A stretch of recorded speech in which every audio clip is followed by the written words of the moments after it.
ஸ்ரீலங்கா நாடாளுமன்ற உறுப்பினர்களுக்கான ஓய்வூதிய திட்டத்தை இடைநிறுத்தம் செய்வதற்கான சட்டமூல வரைவு சட்டமா அதிபருக்கு அனுப்பப்பட்டுள்ளதாக நீதி அமைச்சு தெரிவித்துள்ளது. சட்டமா அதிபரின் ஆலோசனை கிடைத்ததன் பின்னர் இந்த சட்டமூலம் அமைச்சரவையில் சமர்ப்பிக்கப்படும் என்று அந்த அமைச்சு தெரிவித்துள்ளது. இலங்கையில் மாதாந்த ஓய்வூதியம் பெறும் முன்னாள் நாடாளுமன்ற உறுப்பினர்களின் எண்ணிக்கை 330 ஆகும். இது தவிர மறைந்த முன்னாள் நாடாளுமன்ற உறுப்பினர்களின் மனைவிமார் 182 பேரும் ஓய்வூதியம் பெற்று வருவதாக தெரிவிக்கப்பட்டுள்ளது. இந்த நிலையில் முன்னாள் நாடாளுமன்ற உறுப்பினர்களின் ஓய்வூதியத்திற்காக அரசாங்கம் மாதந்தோறும் 23.5 மில்லியன் ரூபாவுக்கு அதிகமாக செலவிடுவதாக தரவுகள் தெரிவிக்கின்றன.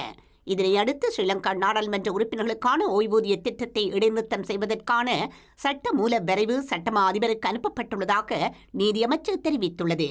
இந்த சட்டமூலத்தை தாமதமின்றி நாடாளுமன்றத்தில் சமர்ப்பிக்க நடவடிக்கை எடுக்கப்பட்டு வருவதாக நீதியமைச்சு மேலும் தெரிவித்துள்ளது.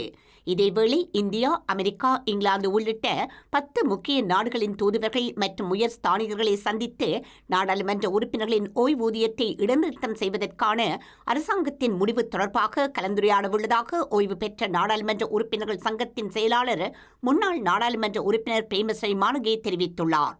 எதிர்காலத்தில் அரசாங்கத்தின் முடிவுக்கு எதிராக சட்ட நடவடிக்கை எடுக்க தேவையான தகவல்களை சேகரித்து வருவதாகவும் அவர் கூறினார்.